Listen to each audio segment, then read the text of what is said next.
Olá, hoje nós vamos resolver um problema de computação que é a cardinalidade de um conjunto.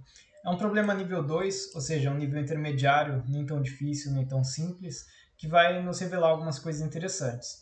A primeira coisa é compreender o que é a cardinalidade e o que nós devemos fazer nesse programa. Um conjunto na matemática é uma coleção de objetos. Então, nesse caso, o conjunto A tem os elementos alfa, beta e gama. Perceba que nós temos três elementos dentro desse conjunto. Então, a cardinalidade do conjunto A vai ser igual a 3.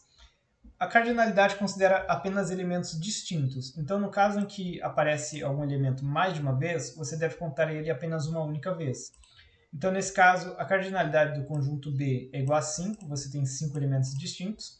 A cardinalidade do conjunto C é igual a 4. Você vê que o 3 aparece duas vezes, mas você vai contar ele apenas uma vez só. E o 4 aparece duas vezes, mas você vai contar ele uma vez só. Então você tem 1, 2, 3, 4. 4 elementos. E assim por diante. Da nossa tarefa é a seguinte: nós vamos receber um conjunto A, ou seja, um conjunto que vai ter apenas números, e os n elementos são números inteiros, então nós vamos trabalhar apenas com números, não com letras. E nossa tarefa é imprimir a cardinalidade de A, então nossa saída tem que ser a quantidade de elementos distintos desse conjunto. A nossa entrada vai ser, em primeiro lugar, um número inteiro n que vai representar a quantidade de elementos a serem passados. Então, nesse caso, o usuário vai digitar, por exemplo, 8, e isso significa que ele vai mandar para a gente um conjunto com 8 elementos. Em seguida, uma lista de n números inteiros. Ou seja, ele deu, por exemplo, o número 8, ele vai passar agora uma lista de 8 números. E a saída, obviamente, vai ser imprimir a cardinalidade do conjunto. Nesse caso, se você contar aqui, você tem 4 elementos distintos. Você tem 4, 5, 7 e 1. Portanto, a cardinalidade é igual a 4. Nossa restrição é que o n seja menor que 20.000. Então, nós não precisamos contabilizar caso o n seja maior do que isso, né? Então, vamos para a programação. Primeira coisa, vamos criar o vetor A aqui com 20.000 posições no máximo.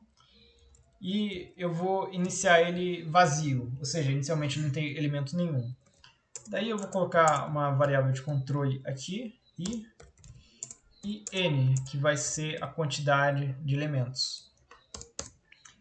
Em primeiro lugar, o usuário precisa fornecer para a gente a quantidade de elementos que ele vai passar para o nosso conjunto. Então, essa primeira parte vai receber a quantidade de elementos. Em segundo, nós precisamos receber os próprios elementos. Né? Ele precisa digitar cada um dos n elementos que vai aparecer. Então, para isso, nós vamos usar o for. Vamos usar a nossa variável de controle menor, quer dizer, igual a zero, e ela tem que ser menor do que n, ou seja, ela vai de 0 até n, de forma que ela vai imprimir os n valores.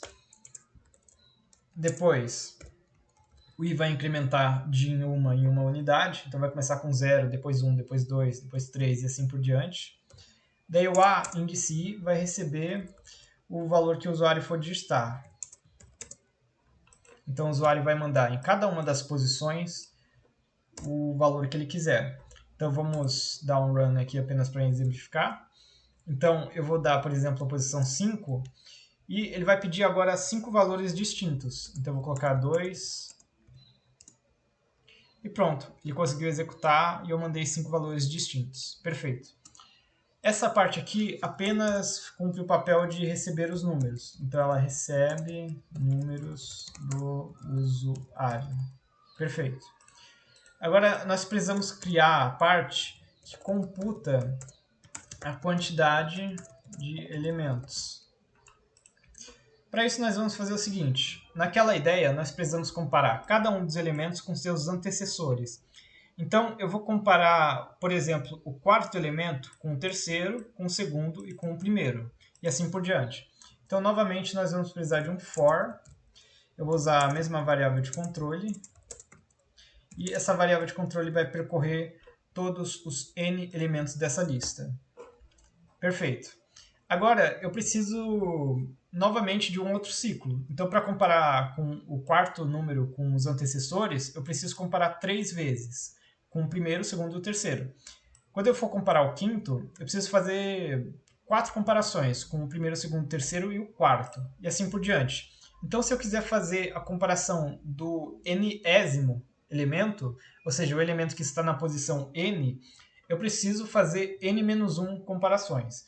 Para isso, eu vou então criar uma nova variável de controle que vai ser o j. E para isso eu vou colocar o j, ele vai iniciar no 0, j vai ser menor do que o i, ou seja, o i vai ser, por exemplo, 5, e o j vai ser 0, 1, 2, 3, 4, e não pode ser 5. Ou seja, ele vai comparar todos os elementos até o elemento que eu estou comparando. Então, quando eu estiver comparando o quinto elemento, o j vai assumir os valores 0, 1, 2, 3 e 4. Lembrando que os vetores sempre começam da posição 0, nunca da posição 1. Então, o quarto elemento tem índice 3, o quinto elemento tem índice 4, o décimo elemento tem índice 9, e assim por diante. É perfeito, isso aqui vai realizar a comparação, e agora nós precisamos efetuar de fato a comparação, ver se de fato existe um número da lista que é igual ao outro. Então, se o A de I for igual ao A de J, ou seja, esses dois elementos forem iguais, precisa acontecer alguma coisa. Aí vamos pensar o que pode acontecer. Eu posso fazer o seguinte, eu vou criar um boolean, ou seja, uma variável que só recebe verdadeiro ou falso.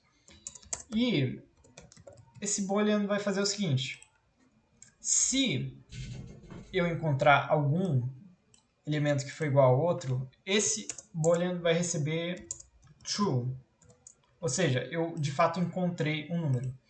Se eu encontrei um número, eu já vou quebrar o ciclo. Ou seja, eu não vou continuar verificando, eu já vou parar por aí e já descartar esse elemento. Então, eu vou fazer com que o j receba o número i. Dessa forma, ele vai parar de verificar, porque o i vai assumir um valor acima do que ele poderia assumir. Certo? Aqui eu esqueci de colocar o j++. Pronto. Daí, eu terminei de fazer aqui a comparação. Essa parte aqui vai comparar o elemento com seus antecessores. Então, vamos fazer o seguinte. Se o elemento... Preciso colocar um if aqui. Se esse elemento for igual a 0, ou seja, ele não foi encontrado, então alguma coisa precisa acontecer. Nesse caso, eu faço o seguinte. Eu vou fazer uma nova variável de controle chamada k. E o k vai aumentar em uma unidade toda vez que eu encontrar um elemento que não existe na lista anteriormente, né? E, caso contrário nada acontece, mas enfim. E toda vez que eu for executar esse ciclo, eu preciso que o e retorne ao seu valor original, false. E se tudo der certo, dessa maneira ele vai conseguir imprimir a quantidade de elementos distintos que esse conjunto possui. Então vamos colocar um print f aqui, %d, porque eu estou lidando com inteiros, e eu vou imprimir a variável k mais 1. Mais 1 porque ela vai começar no 0, e se eu fizer tudo isso, ela sempre vai ter n-1 elementos. Então vamos verificar se está tudo certo. Opa, esqueci um ponto e vírgula aqui. Achei. Pronto. Vou passar 6 números. 1, 1, 1, 2, 2, 2. Vamos verificar. Na realidade era apenas K mesmo, eu falei merda. 6 elementos. 1, 1, 1, 2, 2, 2. A resposta esperada é 2. Opa, perfeito. Vamos mais uma. Me seria agora 7 elementos. 1, 2, 3, 1, 2, 3, 4. Nesse caso, eu teria apenas 4 elementos. 4 elementos, perfeito, né? Não vou testar para todos os infinitos casos, porque eu não tenho tempo infinito. Mas eu já posso considerar que o programa está 100% resolvido. E vamos testar, inclusive, para a própria entrada aqui que ele sugere. Então, vamos colocar aqui. Tem 8, e daí ele passa 4, 4, 4, 4, 4, 4, 5, 7, 1, 4, 7. E a resposta é 4, tudo perfeito. É isso aí.